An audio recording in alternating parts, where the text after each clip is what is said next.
So welcome to this second video where we are now going to do the detailed explanation about our topic trial balance. Right. So as I indicated on our last video, that uh, you need to know objectives of a topic. Right. So the first objective that you want to do is definition of a trial balance, is importance of a trial balance. Right. And also importance of a trial balance. Right. Right. So what is a trial balance? You need to know the full definition of a trial balance, and you need to know reasons why we prepare a trial balance, purpose, importance of a trial balance. Right. So trial balance, this is the list of all debits and credit items that are extracted from the ledger books. So we define trial balance is the total of all debits and credit items that are extracted from the ledger books. So that's how we define a trial balance. And what are the main reasons? What are the main purpose? What are the main importance of a trial balance? Right. So when it comes to trial balance, the reasons why we prepare trial balance, the reason number one is from the definition. All right. The reason number one why we prepare trial balance is from the definition. Remember, I said trial balance. This is a list of all debits and credit items that are extracted from the ledger books. So, from this definition, what is the importance of a trial balance? A trial balance, important number one, it provides list of debits and credit items that are used to prepare final accounts, such as income statement and balance sheet.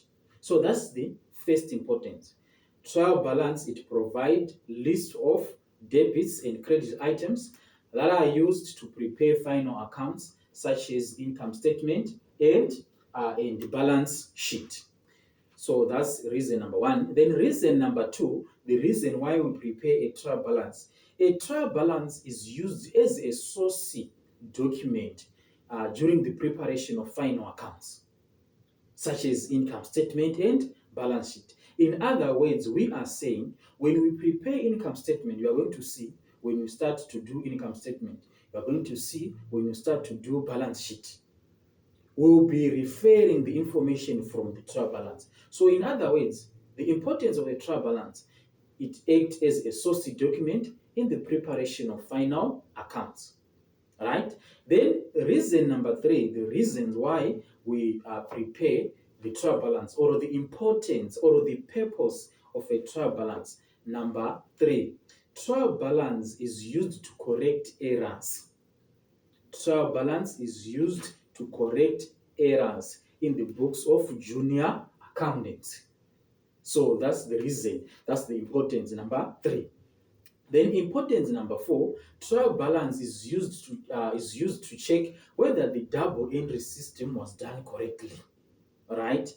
It checks the accuracy of the double entry system. So those are main reasons why we prepare a trial balance. There are many reasons, but these are major reasons why we prepare a trial balance. I think for those with the textbook, they can see that from the textbook, Ronald's financial accounting textbook, there are almost 8 importance of a trial balance that are there. But these ones that I said, these are major importance of a trial balance that you need to know. So I believe now we now know what is a trial balance. You now know the importance, the reasons why we prepare a trial balance. Right. Then let's move on to how to prepare a trial balance, the practical part of this topic, how to prepare a trial balance. How to prepare a trial balance.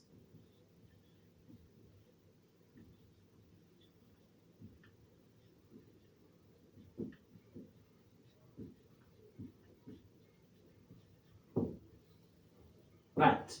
how to prepare a trial balance. So everyone can agree with me that trial balance, when it comes to the preparation of a trial balance, this is easy. And trial balance on its own is one of the easiest topic in accounting. That if you see, to such an extent that if you see this topic in your exam, you need to be happy. You need to be happy because this is a topic where you can recover, your marks, where you can maximize your score here. If you see topic, any question for trial balance in your exam, you need to feel happy because that's where you can maximize your what. That's where you can maximize your score, right? So you need to know how to prepare a trial balance, right? So what I'm going to do, this approach, is also there in our source. Ronald's accounting textbook is also there, right? So this is the approach that we use when you prepare a trial balance, because you need to know that when it comes to the preparation of a trial balance, the main concept of a trial balance, or the structure of a trial balance, this is like trial balance has got two sides. There's debit side and there's credit side. There's two sides of a trial balance. There's debit side and there's credit side. So when it comes to the preparation of a trial balance, you just need to know, you just need to remind yourself of things that we post on the debit side and the things that we post on the credit side. That's the only concept there. That's the only concept, to know items or accounts that we post on the debit side of a trial balance, and to know the accounts that we post on the credit side of a trial balance. So this approach that I'm going to do, we use this technique or this approach to remind you on accounts that we post on the debit side and accounts that we post on the credit side. Right. So when it comes to the preparation of a trial balance, we use this approach. We use this word called PILS. We use this word called what? PILS. We use this word called PILS. Right. So P stands for purchases. E stands for expenses. A stands for assets. R stands for revenue. L stands for liabilities. Then S stands for sales. Right. Some of you are now wondering, how do we use this approach to determine items that we post on the debit side and to determine items that we post on the credit side? Right. So how do you use this approach? Right. So this is the word PILS. You need to know the meaning of each and every word here, right? Letter, right? Then next, what are you going to do next? You divide this word into two, right? So you divide this word into two between A and R, so that we have the upper part and the lower part. So what you need to know, what you need to understand when it comes to this approach, you need to understand that all letters in the upper part, you record on the debit side in the trial balance. All these letters on in the upper part of this word, you record in the on the debit side in the trial balance. Then all these letters here on the lower part, you record all these in the on the credit side. So in other words, purchases, expenses, assets, when it comes to trial balance, record them on the debit side. Then when it comes to revenue, liabilities and sales, in the trial balance, record on the credit side. So when you prepare, or when you want to remember on how to prepare a trial balance, when you want to remember which items do we post on the debit side of a trial balance, or which items do we post on the credit side of a trial balance, just remember this approach, the PILS approach. So the PILS approach, we divide this word into two, the upper part and the lower part.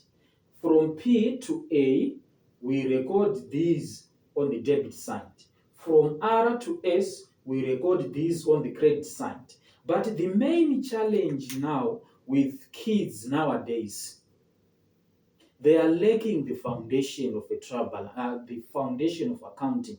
When I say the foundation of accounting, most of you are lacking the introduction to accounting on its own. Because even if you have this approach, if you don't know examples of assets, you're gonna fail at the end. If you don't know examples of assets, expenses, you're gonna fail. If you don't know the examples of revenue, you're gonna fail. If you don't know the examples of liabilities, you are going to fail still. Why? Because you are lacking the foundation, the introduction to accounting on its own. Because on that topic, introduction to accounting, that's where you do examples of assets, examples of expenses, examples of liabilities, examples of revenue. So everything, the introduction, the foundation is there in the textbook. So that's why I'm encouraging each and every one of you that you need to buy this textbook.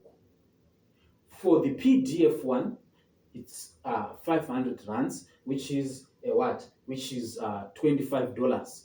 Then for the hard copy one, it's $45, which is 950 rands. So please, you need to make sure you need to put effort to have this textbook so that this approach, the backbone is introduction to accounting. So so that you understand this concept well. So for you to understand this concept well, you need to have the introduction to accounting, and it's there, right? So that's how you prepare trial balance. So for an example, if I say, where do we record electricity in the trial balance? The first thing is to put electricity, to determine where we record electricity among these letters. So electricity is an expense. Then hence it goes on the debit side of a trial balance. Another example, where do we record discount received in the trial balance? The first thing is to put discount received among these letters. Discount received is a revenue. Hence, we record it on the credit side. You see, it's very, very simple when you use this approach. And trust me, there is no any book in this world that emphasizes this approach, or that included this approach in what in their text. There is no any book. It's only Ronald's accounting textbook where you can get these modern approaches, these modern techniques that makes accounting easy, right? So that's how you prepare a trial balance. So in the next video, I'm going to just write down the structure of a trial balance. You need to know the structure of a trial balance, and I'm going to include some of the items that we record in that trial balance, right? So thank you very much. I want to make sure that each and every video will be short, so that for you it will be good to